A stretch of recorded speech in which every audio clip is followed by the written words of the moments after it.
New tonight, the governor has signed legislation that is changing state law thanks to our News 3 investigation. It centers around sexual assault survivors and testing for sexually transmitted diseases. Investigative reporter Margaret Cavanaugh explains how the courage of the survivor for speaking out, along with our investigation, got the attention of lawmakers. I commend you for your investigative work. About 7 months ago, Virginia Attorney General General Miyares saw my first investigation. I had some folks that texted me the story when it broke. A woman told me she was raped in her home while taking a shower after a man broke in. The attack, she says, horrific, but the aftermath even worse. It makes you feel very helpless and hopeless. She was told to take medication to prevent her from getting HIV, but she says it made her sick.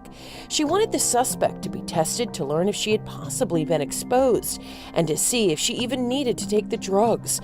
But a change to state law in 2021 prevented that from happening. This is an example of putting the rights of the defendant and the felon above the rights of the victim.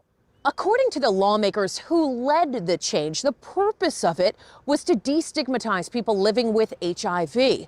But the sexual assault survivors that I spoke with said that the change to the law made their healing process more difficult. It's kind of like the rape is one and done, but this other is something that has been the most victimizing for me.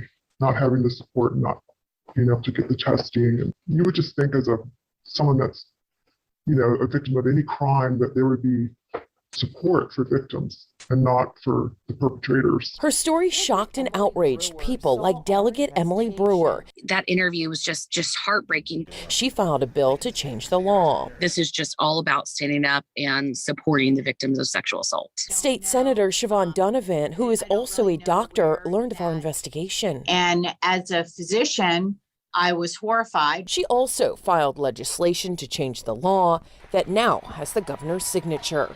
The new law will allow a Commonwealth's attorney to request from a judge that a rape suspect get tested for certain sexually transmitted infections that won't be used during their trial.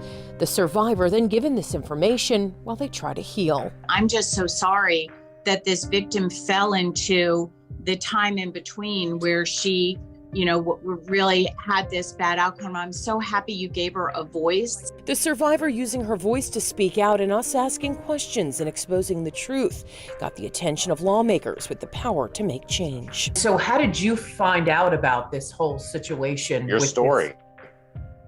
Reporters are kind of the gatekeepers of democracy. The gatekeepers of democracy and working to keep our community safer. Margaret Cavanaugh, News 3. This new law goes into effect July 1st.